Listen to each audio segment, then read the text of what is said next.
you can't experience this anywhere else. College tennis it's what we all dreamed of as a kid, and we got it.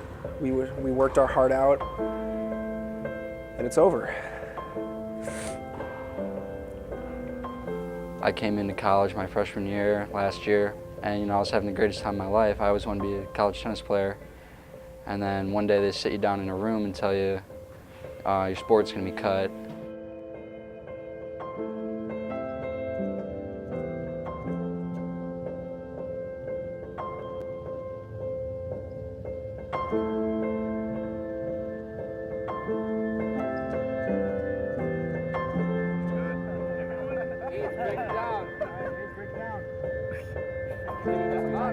Time's up on 3, 1, 2, 3. Time! We're on our way to our last tennis match in UW Oshkosh history. It's pretty sad. I'm really excited to play. It's a match that we're very able to win, and we should win. But I also don't really want to play because, I don't want it to end. It's our last season ever. I want it to last as long as it possibly can. I transferred to Oshkosh this year mainly to play tennis, and it's unfortunate to see the program go after all the success we've had over the years. And I'm just trying to take in every moment, as the best moment, and I'm going to play every point to the best I can. This is the last collegiate match I'll probably ever play. The decision to end the program is greater than just ending a tennis program. It's ending a dynasty. Unlike other sports, you come into a team and you have 10 guys that you get close with and you become friends with right away. It's kind of hard to get acclimated sometimes from high school to college. I think tennis really helped me. And we'll really feed off each other and energize each other. The tennis team it's more of a family. Sports are basically my life. I've played them ever since I was young. If I didn't have tennis in my life or this team in my life, I couldn't say where I would be. Just being able to go out there and do your own thing when you're playing singles, or just be with a partner and just lift each other up during a match is the perfect fit for me as a sport.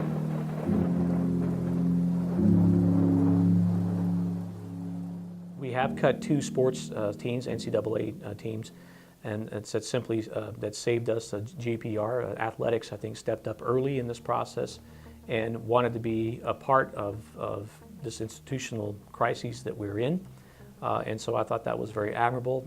It was a terrible impact on 35 student athletes who, through no fault of their own, experienced what they considered to be a sort of a career or life impactful event that was very, very negative. It did save us quite a bit of GPR, which we've been able to accumulate towards our cut. $20,000, which is our program's money, was going back to the state to help. We learned later on that all our money is going back into other programs. We pay a student segregated fee. It's like a line item of our tuition that we pay every semester. Within those student segregated fees, athletics gets their budget from the non-allocable. If you take the whole pie of our tuition and what we pay every semester, that's limited. The state government from Wisconsin has said, look, this pie is only this big, right? And then a portion of that pie is that segregated fee that we control, right? So that's leverage. And if the pie is not getting bigger, and the portion within that segregated fee is continually asking for more money, there's a breaking point. And I honestly believe it's reached that breaking point. 2003, the vice chancellor and the athletic director wanted to talk with me and the team at that time about the potential dropping of men's tennis in the 2004 season, and it was basically due to financial reasons at the time. After a lot of negativity surrounding that drop, they reversed their decision.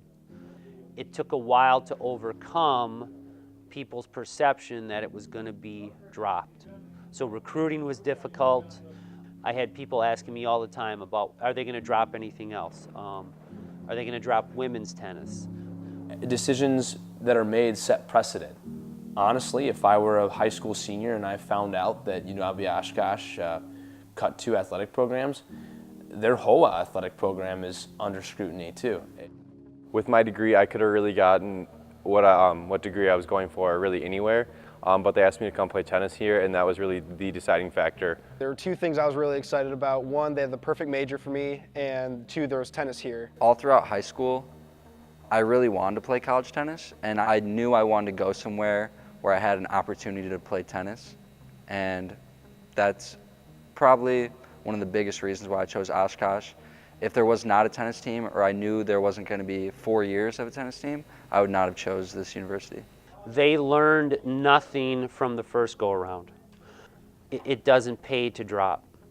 You know, it was a tough decision leaving the guys. I mean, we're so close, and I just couldn't really imagine leaving them. But my dream was to always play collegiate tennis. So my plan for next year is to transfer to Eau Claire and keep playing, because that's always what I've dreamed of, and I just can't have that be cut short from a couple rash decisions. We have tied our sports array, our NCAA sports array, to what the conference offers. And so what I mean by that is that there are 8 universities within the WIAC. There needs to be 5 of those universities playing any given sport in order to have that sport offered at a championship level. The 2 sports that were selected to be cut, neither of them had access to a conference championship. With men's tennis, only 4 of the 8 schools played men's tennis.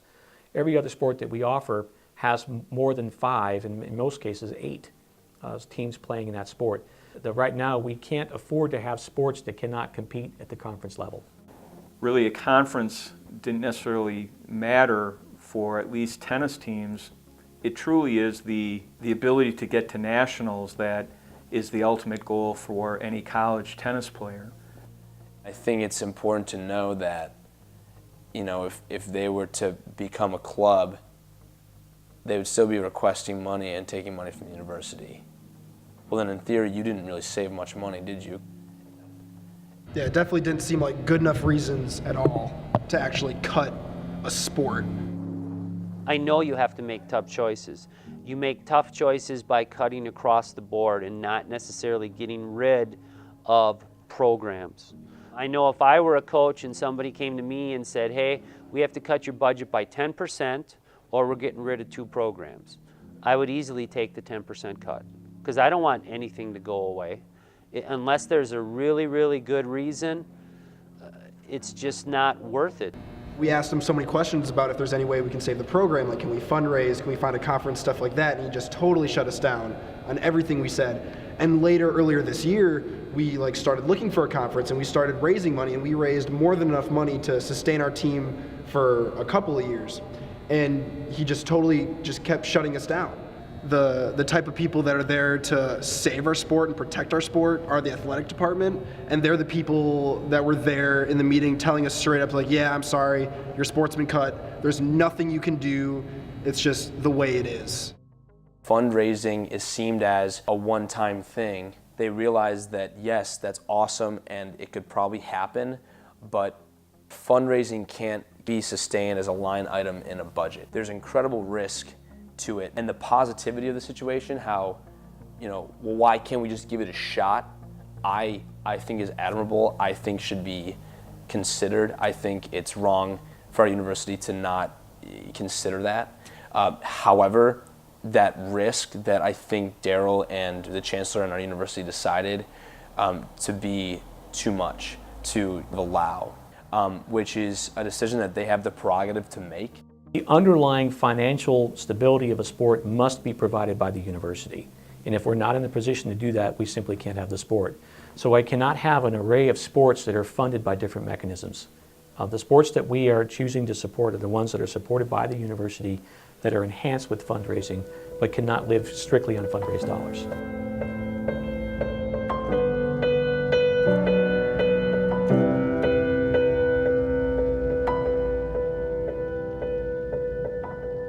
I don't know, it's kind of still hasn't exactly hit me yet. I mean, I just got off the court and I don't know, I'm just in shock. It went by real fast, a lot faster than I thought. And I was just thinking that like there's something that we could do to like get it back, but like there's not, and it's just kind of setting in that it's coming to an end now.